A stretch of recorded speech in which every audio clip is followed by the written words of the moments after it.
Hi guys, kamusta nga pala? Ang pag-usapan natin ay ang mga plastic about sa mga nabibiling dyan shop. So bago ang lahat, pakipollow muna ako and like and share. Ang topic natin ay ang mga plastic. Yan. Ang pag-uusapan natin ay yung mga bagay na mga plastic sa dyan shop. Katulad nito. Yan. Ayan guys, nakita nyo yan. Yan yung mga plastic na naigiling na. Yan yung mga sample na nakuha na namin sa John Shop na giniling na. Tapos may mga parts sila na iba-ibang klase. Katulad niyan. O, nakikita nyo, no? May matigas, may malambot. Tapos may iba-ibang kulay din sila. Yan yung mga sample na napakita ko is bago sila maging pelletized. Yan. Yan naman yung mga yung mga bukod-bukod na nadurog na. Ganyan siya.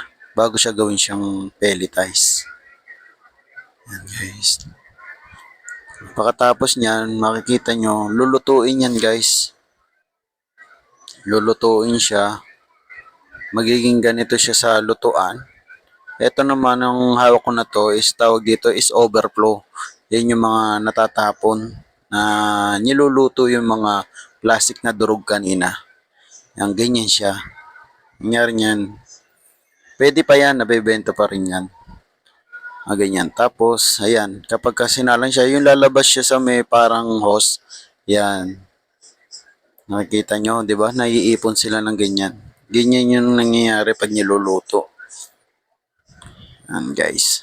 Ang galing, Kakaiba siya, Ibang klase talaga ang plastic. Maraming mga, may malaki, may maliit. Katulad nito, malaki-laki siya ng konti. Mas malaki siya sa mga nauna. Then tapos pag yun ay ayan yung tinatawag na pelletize. Yan, nagiging ganyan siya kaliit. So may machine na nagiging yan para putol-putol yung maging maliit, medyo malaki. Iba-ibang kulay din ang nagagawa nila. So ayan.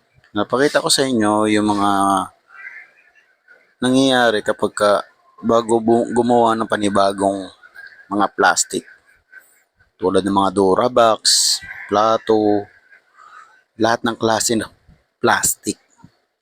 Mga ginagamit natin mga bote, bottle, mga ganon yan. Nakikita nyo yung mga parang pino na. Yan. Katulad ng mga ganito. Yan. Tube siya, di ba? Tube. Hanggang sa napapalaki na nila.